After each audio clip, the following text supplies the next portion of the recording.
সুপ্রিয় দর্শক, স্বাগত জানাচ্ছি। পৃথিবীর সবচেয়ে বড় আর জনবহুল মহাদেশ এশিয়া।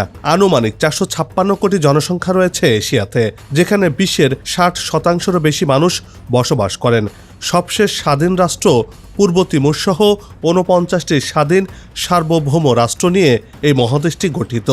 এই মহাদেশের গুরুত্বপূর্ণ একটি অঞ্চল দক্ষিণ এশিয়া। এই অঞ্চলে বাংলাদেশ, ভারত, চীন, মিয়ানমারের মতো দেশ রয়েছে। এবার আরও একটি নতুন দেশ পেতে যাচ্ছে এই দক্ষিণ এশিয়া। নতুন প্রতিবেশী রাষ্ট্র পেতে যাচ্ছে বাংলাদেশ। প্রশ্ন হচ্ছে, কোথায় হচ্ছে এই দেশটি? নতুন এই দেশটি গঠিত হলে চীন, ভারত আর বাংলাদেশের জন্য কি হবে? নতুন এই দেশটির সাথে কারা যোগাযোগ করছে? এসব প্রশ্নের উত্তর সহ দক্ষিণ এশিয়ার নতুন দেশের আদ্যপান্ত নিয়ে সাজিয়েছি এবারের পর্বটি। বিস্তারিত জানতে পুরো ভিডিওটি দেখুন। দর্শক, চলুন চলে যাই মূল ভিডিওতে। এশিয়া পৃথিবীর সবচেয়ে বৃহৎ এবং জনবহুল মহাদেশ।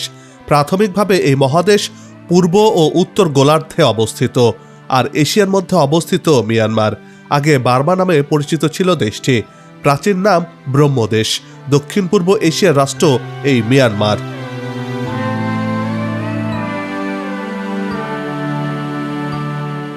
ইতিহাস থেকে জানা যায়, 13,000 বছর আগ থেকে মিয়ানমার ভূখণ্ডে প্রথম মানব বসতি স্থাপন শুরু হয়।